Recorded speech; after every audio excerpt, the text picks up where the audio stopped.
hapon sa lahat. Ako nga po pala si Binibining Charlie Damian, 20 taong gulang na nakatira sa Buwag, Mabinay, Negros Oriental. Ngayon ay bibigyan ko kayo ng mga gawain, individual, pangdalawahan at pangkatang gawain. Pero bago yan, narito ang mga layunin. Pagkatapos ng talakayan, ang mga mag-aaral ay inaasahang nalalaman ang paggamit ng verbal at non-verbal. Nakakagawa ng mga gawain tungkol sa paksang itinalakay at nakakalahok ang bawat mag-aaral sa bawat aktibidad. Para sa individual na gawain, ay sumulat ng isang maikling sanaysay, 5 hanggang 7 pangungusap tungkol sa layunin ng iyong pagsasalita sa pang-araw-araw na buhay. Halimbawa ay magpahayag ng damdamin, magbahagi ng impormasyon at manghikayat. Ibibigay ko lamang sa inyo, isa at nandiyan na ang mga sagot.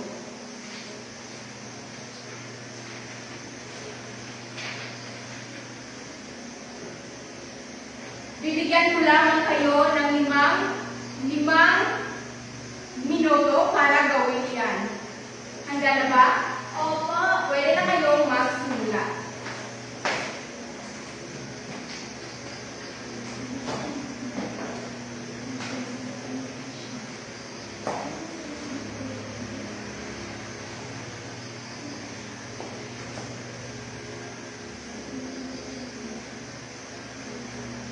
Ayan, tapos na ang 5 minuto. Pakipasa na ang papel sa harap.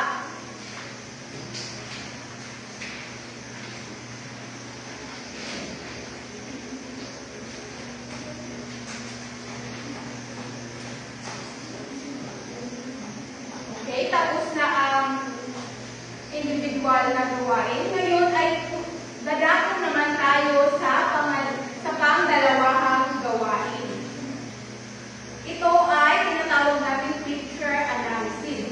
Bigyan ng isang larawan, tatalakay ng pares kung ano ang hinahinuwatig na ekspresyon, kilos o non-verbal cues sa larawan. Ibahagi ito o ibahagi yung iyong sagot sa harapan. Narito ang mga pamantayan.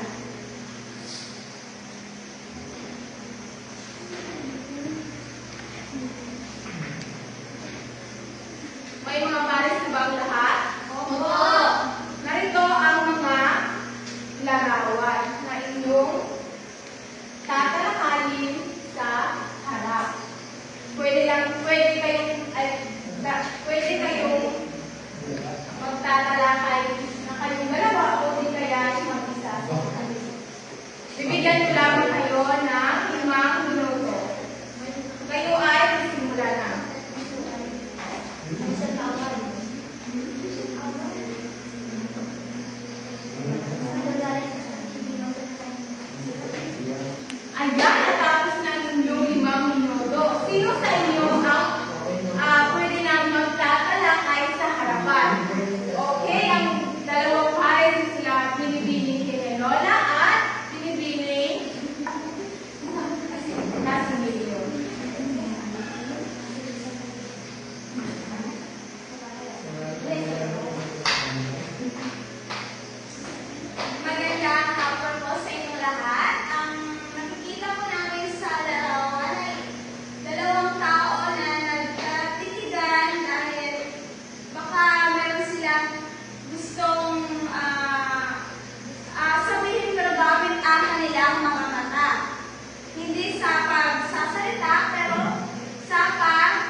masayang magkatindahan.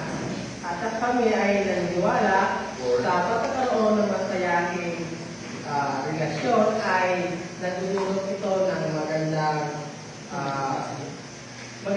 pagsasama at pag-unawa sa bawat isa. Yun lang po.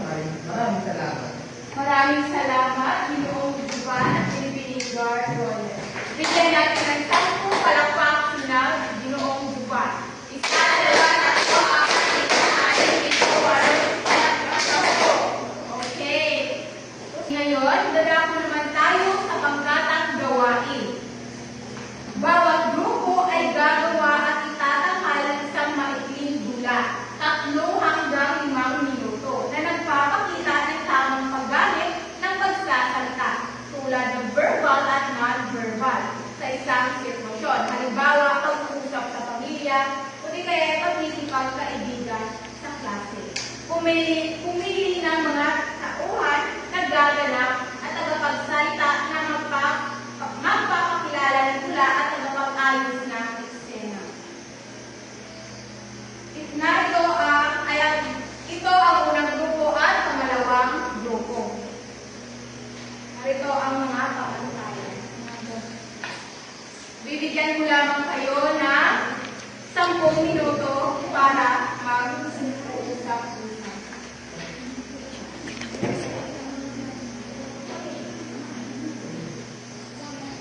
Pwede nyo itong gawin sa masining na paraan.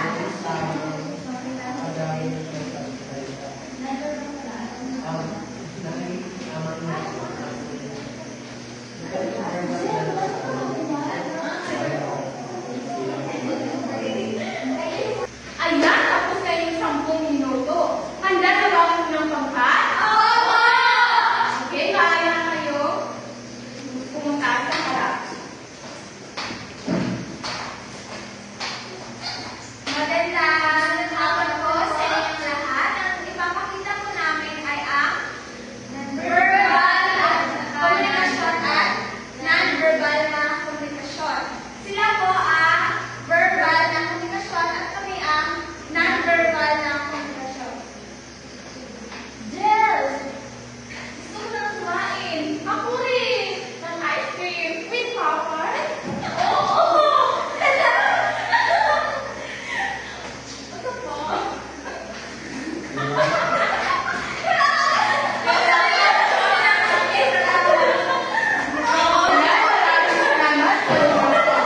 Bigyan natin ng 5 palakpak at 5 padya. Isa, dalawa, tatlo, apat, lima. Isa, dalawa, tatlo, apat, lima. Ayan ang pangalawang pangkat naman. Handa na ba kayo? Oo! Maaari na kayo pumunta sa harap at magsimula.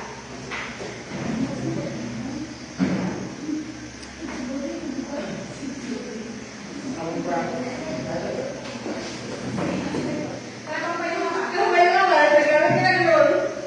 Ay, sila sa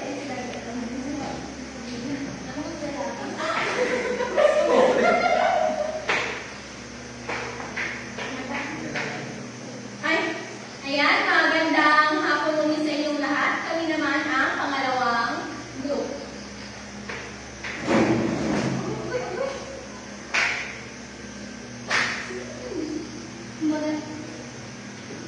Pwede humingi lang ng baon nanay at tatay. bakit? Saan ka ba pupunta? Alam niyo ba ang lunes ngayon? Eh, hindi kita pinayagan pumunta sa eskwelahan. Bakit kita doon? Dapat na-educate mo ka. Nanay tatay mo kami na kung kang kumamit ng bukas. Opo. Pwede mo bang mag-aalala ko nanay? Magtawa ng tawa.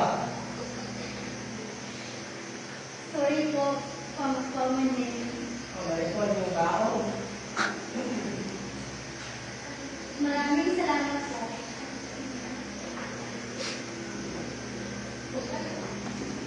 Ano nangyari sa'yo? Masakit ang ulo.